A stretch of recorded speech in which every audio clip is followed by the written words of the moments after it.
preparing for this game in terms of that offense, and just what are your thoughts on what you're going up against? Yeah, no doubt. I mean, obviously, extremely talented offense. Think the world of Coach DeBoer and his staff, and obviously playing him at Fresno and what he's done at Washington speaks for itself. And the depth they have there, from the receiving core to the O-line to the tight ends, the tailback, and obviously one of the best quarterbacks in the nation. We've been watching them. We preseason opponents scout a lot of our teams throughout the summertime.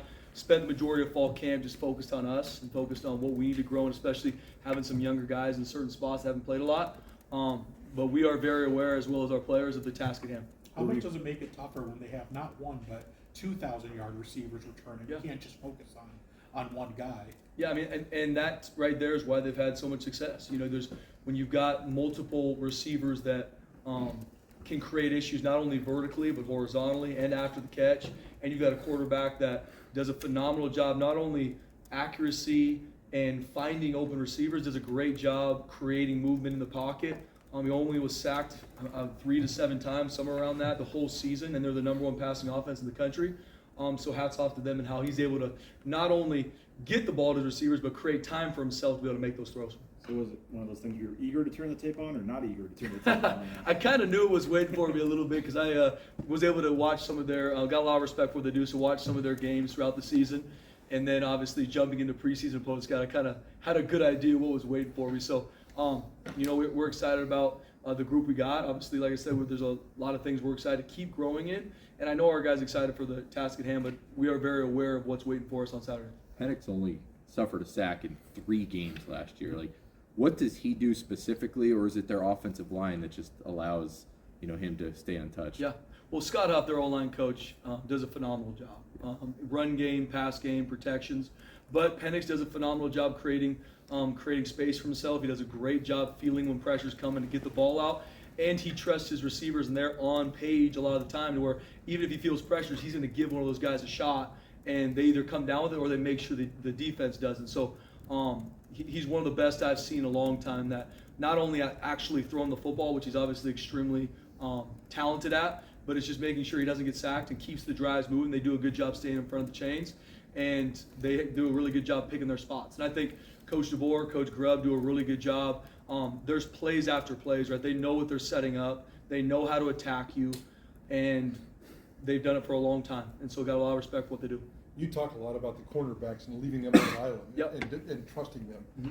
What are the priorities for those 2, 3, 4 guys this weekend? Yeah, I mean, that's our defense. We don't want an offense to ever, especially the quarterback, to ever look out at a defense and have easy access throws. That's what we believe in. We want to, from right when he snaps that ball, he doesn't know where he's going to go with the rock. And obviously a game this week, we're playing the talented receivers you are, the quarterback we are. That's who we are, and that's in our DNA. Obviously, we're going to have switch-ups. We're going to have to have different ways to change that picture, but that's who we are. That's in our DNA, and our corners know that. Our safeties know that. Our front knows that in regards to how we can pressure and get after the quarterback. That's just who we are. And so Coach Demo, Coach Allen have done a great job with our secondary this whole offseason in the summertime, because like I said, we've really focused on us. How can we be the best version of ourselves individually, then collectively as a group? Because we know what's been waiting for us September 2nd against Washington. We know the offense we're playing. We're focused on us. We're focused on our communication, eye control, and the pre-snap. How can we do a great job with that? How can we be the best, most relentless team on the field? How can we tackle the right way? Because that's really how you win and lose football games, or play well on defense or not. It usually comes down to that. Didn't communicate, didn't get my eyes where they're supposed to be, missed the tackle when I should. There's going to be schematic issues. They create that. They do a great job offensively putting you in conflict. But just making sure our guys are ready to win their one-on-one and consistently moving the stress around as a defense coordinator. Spencer, in a perfect world, you'd love to put pressure on this guy with 4, right?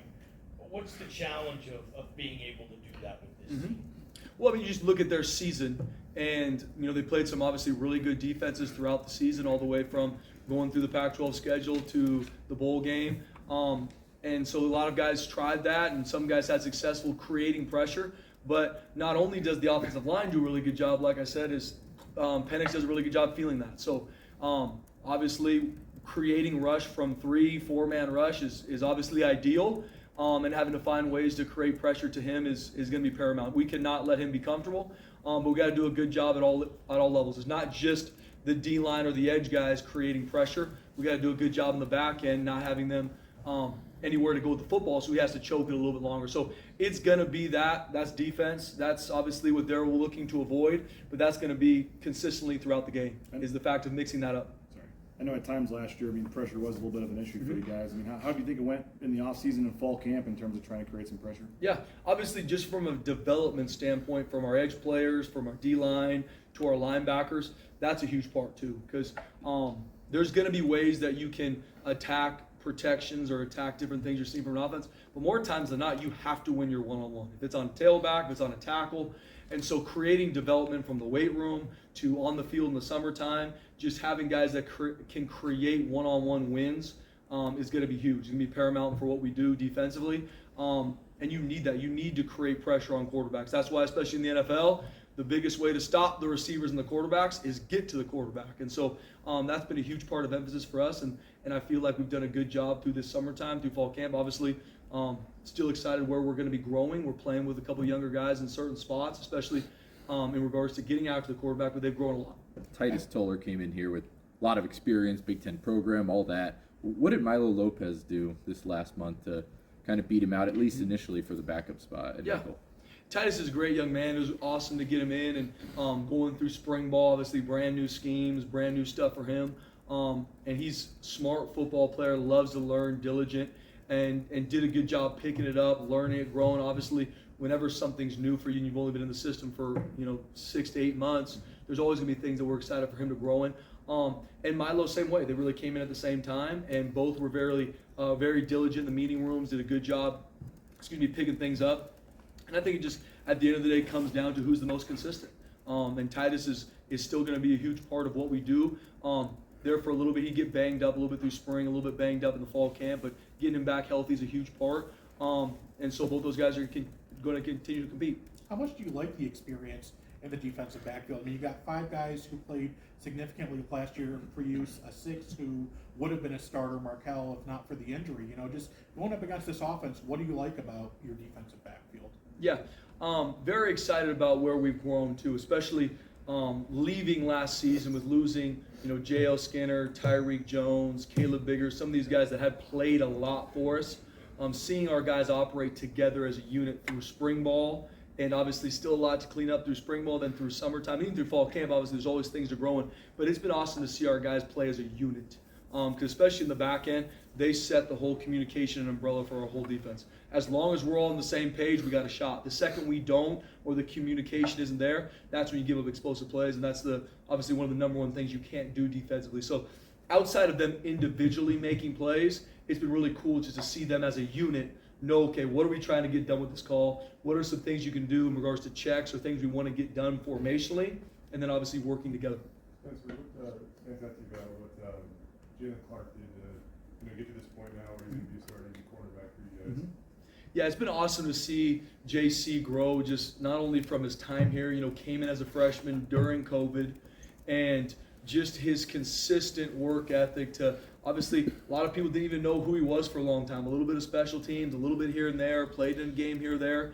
But by the end of last season, I think guys were able to see kind of the potential that Jalen Clark had in him. Phenomenal young man, puts a smile on my face every day, loves football, loves to be taught, wants to grow, has a good edge about himself. And so it's been cool just to see his progression over the years here, Jay, and really feel like his best football is in front of him. I mean, he's an extremely talented young man, and it's been just awesome to see, not only from the end of last season when he started playing a lot more, till how he's handled spring ball and fall camp, not only just on the field, but what it takes, the prep from the training room to the film room to actually make those plays. We talk about all the time defensively, like we want to have swagger, we want to have confidence, but that's created through your prep, and it's been really cool to see him grow in that, and he's excited for the opportunity. Why does his character seem to connect with what it takes to play that position? Yeah. Well, I mean, like Mike, you brought up, they are on islands. We are going to be pressed, no easy access throws, and I tell them that. I'm like, guys, the best job you can do is I say bye to you when I go to the press box, and when I come back down, that's the next time we talk, because you just took somebody out of game, right? That's an elite corner, obviously at all levels, but especially in our defense. And you've got to have that edge. You're going to get a ball caught on you. Something's not going to go your way, and it's how you play the next snap, especially a defensive back. The nose guard can screw up a play, and probably nobody knows. The corner messes up, everybody knows, right? And it's just that razor's edge you live on. I mean, I've told you guys this all the time. Like, we can't punt. If things don't go well, they're gonna go bad real quick, and you can't ever take points off the board. And so it's holistically, as a whole group, cornerbacks included, that's just that razor's edge you live on, to where we can't have any lulls. There can't be any, oh, you're right, coach, I forgot that you said that. Like, no, we have to be on every snap. And if something doesn't go well, the next play is the most important one.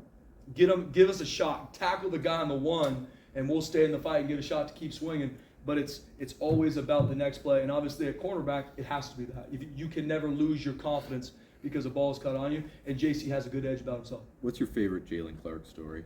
Oof. That's a great question. I don't know if any one comes to mind exactly, but I know a couple months ago in the off season, I just could always think about this with JC. He came to church with me, and my brother was there. My brother's a fireman at Boise, as you guys know. And I remember my brother met him, and he's like, "What position that guy plays?" I'm like, "He plays corner." He's like, "That's a big old corner." And JC's just there smiling, and just the sweetest guy I ever met. And but JC is that, JC's a guy that will send me motivational videos that he might see, or thoughts of a coverage that, he loves football. And once again, there's still a lot of growth that JC still needs to make on and off the field, just like every player, just like me. But it's been really cool to see him grow in this time here. How much has Andrew Simpson grown since last season? A lot. He's grown a lot. And, Andrew, especially last season with Zeke Noah, DJ Schramm, obviously getting the majority of the run. Later on the season, when Zeke got hurt against BYU, really made the switch from DJ to playing some Mike, and then Andrew coming in and playing Will. And a very talented football player. One of the better blitzers on our team, a guy that is very savvy from a run fit standpoint.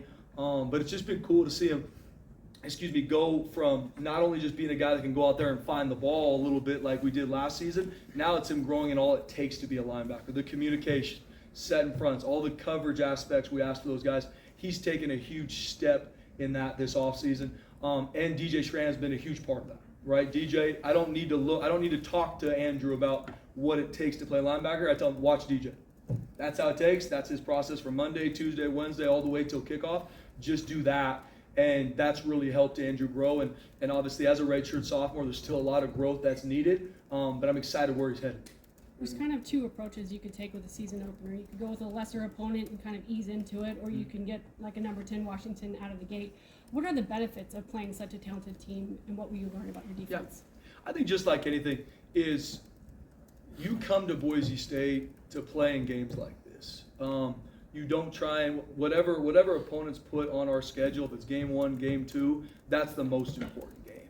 And especially for the guys here, the guys we recruit, we're excited for the challenge. I think that's the biggest thing for us. It's not about who we're playing, what they're ranked. It's Washington's game 1, so that's what we're focused on. Yes, they do happen to be one of the best offenses in the country. They do happen to be the number 10 team, and that's obviously extremely exciting, I think, for everybody in the community. But I know for us in this room, it's whoever we got, who's ever up next. And the second we're done with the Washington game, we're going to be focused on UCF. Why? Because that's the next game on our schedule.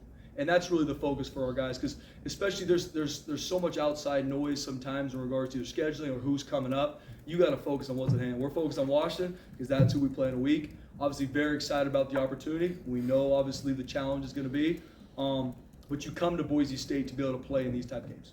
With the edge rushers, I don't think anybody's surprised to see Ahmed or Dimitri listed first. But for Jaden to be there, and Tyler and some of these other guys, what did they do to earn some playing time? Yeah, they had a good spring, really good spring, grew and developed a lot. Coach Frazier, Coach Avalos did a good job growing those guys. And then through the summertime as well, obviously Dimitri has played a good amount for us, been banged up, but it's been awesome to see him healthy again. One of the most diligent workers I've ever been around in regards to how he preps his body and his mind to play. Ahmed Hossein, a talented young man, has played kind of in and out of games throughout his time here. It's been cool to see him kind of step into that role and be able to take more on his plate. And then Tyler, Cortez, Jaden Virgin have done a really good job throughout summer and fall, and we trust them. And that's the biggest thing for us. We need to be able to rotate guys. We need to stay fresh, especially in the fronts. And so just because on paper you're a backup or on paper you're getting these reps, like, you have to be ready to play in these games. We need you to be able to. No one playing that position at the highest level, and especially all we ask of them, no one can play 85 snaps. And so we need to build that depth, and all those guys have done a really good job. Question about Max, I guess, but what is the likelihood of a kid that, was in Germany 8 months ago can wind up on the 2 deep and play significant snaps for you guys? The likelihood of that doesn't seem too good, but he's done it. No, I mean, and Max is, when you guys get a chance to talk to Max, I mean, he's awesome. Just, you talk about someone who is just, since he got here, and from recruiting him, when we had to get on different Zoom calls because of the time difference and you can't just hop on a phone call with him, to him getting here in January, the biggest thing that jumps out to be about Max is 2 things. Is just grateful first and foremost. I mean, everything from a protein shake after a workout to any time you spend with him, he's one of the most grateful young men I've ever been around. Thank you, Coach. I'm so thankful for this. He just doesn't take anything for granted. Just an absolute joy to be around. And then the second part, I just think of like a relentless worker. I mean, every rep, my man is going like it is the biggest thing on planet Earth. And so with being grateful and having that work ethic from January till now, he's grown and developed a ton. I don't know exactly how much weight he's put on since he's been here, but he's put on a lot of weight. His body's completely different than when he showed up in January. Coach Hilgard and his staff have done a phenomenal job with him, and he's just that humble and hungry guy. Whatever you want him to do, he's going to work his tail off to do it. And he's only lived in America for 8 months, 9 months, and so it's been awesome to see him grow and develop that way. So now we got Max and Ahmed out there, so they're really they're fired up. Spencer, what is this defense, I don't know, best at? What ultimately do you think this defense will be able to hang its hat on? We'll find out. I mean, that's what I told our defense, our guys there. We use the term "prove it" with these guys because even from January, with some of the stuff we had that went well in the off season, the success we had, it doesn't matter anymore. Now it's this defense, it's us, and we'll find out. And there's a lot of guys that we're talking about that guys are bringing up names of that maybe haven't played a lot that we're excited about, but we have to prove it. Us as a coaching staff, them as players, now we have to go out there and execute, and then we'll have a really good picture after week 1, working into week 2, kind of where we're at and things that we're excited about. Obviously, regardless how the game goes, there's going to be stuff that we're proud of. There's definitely going to be stuff that we know we need to learn and grow and to improve in the future. So it's going to be hard to speak to that right now. I know kind of there's some things that we feel we're going to be stronger at than others, but we'll see if we can do that on the biggest stage. Anything else? What can you give us a breakdown? I mean, we've heard so much about Washington's receivers, but it seems like every time we talk about them, we just group them all together like they're the same person. Can you kind of give us a breakdown of what you see on tape from those 3 top guys? Mm-hmm. Yeah, I mean, obviously all 3 of them, 11, 1, and 2, do a great job complementing each other. And Coach DeBoer, Coach Grubb do a really good job putting them in certain spots to be successful. All 3 of them are big time, potentially big time NFL football players as well. So they all have different intricacies that make them who they are. 11, they'll put him everywhere on the field. They'll even move number 1 all around. Number 2 does a great job tracking the deep ball. So I can go kind of in depth to all 3, how they complement each other. But I think the world of how they put them in certain spots to be successful. They find different ways to get them on fly movers, stack them, bunch them to where you can't get hands on them, press them. They just find ways to get all 3 of these guys in space and in different spots of the field. So it's really hard to find ways to attack them in regards to that. So all 3 are different. Obviously, 1 and 11 in regards to the numbers are the highest, but I think the world of what Polk number 2 does has had some big time plays last season and him coming back. So all 3 of them do a really good job. Do you anticipate with 3 dudes like that almost having to play 3 cornerbacks more? We'll see. I mean, we're going to the game with kind of, game 1, you never really know. You're going in with a lot of different options. Like I said, through fall camp, we're focused on us. What is our DNA as a defense? We're going to stay true to that. And we're going to focus on making sure we communicate, play with great eye control, get to the football tackle. We're going to obviously have to be ready for whatever they throw our way, and we have some answers for that. But we'll see kind of what they show up at on Saturday. That free safety spot, when you see guys been here as long as Rodney, and then you see Ty come in, you expect this maybe a big drop off because of age. But what has Ty done to? What is his ability to compete like? He's obviously pushing guys that are a lot older. Oh yeah, no, very very excited about Ty Benefield, and Obviously, just what type of player he's going to be when he's here. As a true freshman to come in, and not come in early, not come in January, come in the summertime, not only pick up this defense, learn it, and then be able to make plays where you're still not swimming is big time. One of the last ones to do that from off the top of my head is probably Kakala Kaniho. So it takes a lot. It takes a lot of time in the film room, and it takes a very diligent, competitive mindset to be able to do that. So that's the first thing. I mean, also a talented young man in regards to football awareness, savvy, is long, can run, can tackle, can cover, but he's a true freshman. And so it's one of those things that there's still going to be some true fresh mistakes. That is exactly what you need, because it's very, very rare to grow without failing. You need to fail, learn from it, get hit in the mouth, and be like, okay, I can do this better. And so, but obviously as a true freshman getting ready to play snaps game one, we've had to ramp that up, and Coach Allen's done a great job with them. But love just what Ty's about. He fits this place, the blue collar, the work ethic, falling in love with football, living in the film room. And I really think Ty Benefield, the sky's the limit for him. Obviously, as a young freshman, there's going to be some mistakes. We're going to learn and grow through those together, but excited where he's going. Anything else? All right, thank you. Appreciate it, guys.